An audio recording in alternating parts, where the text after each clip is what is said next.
we'll do the first ones kind of slowly. In for the top, hit the bone, and just take it down the side. So you're on the spine the whole way down, don't burst the skin, then flip it over. Cut right in a ellipse, hit the spine, turn your knife flat, and take it down so you're coming just flat down the spine like that. That's your fillet. Get another one. So I need it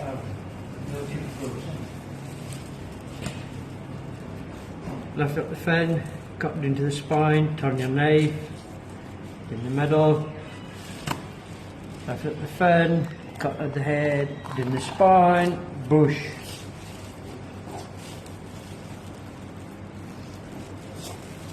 We're about to do a full speed run or we'll let my knife get stuck.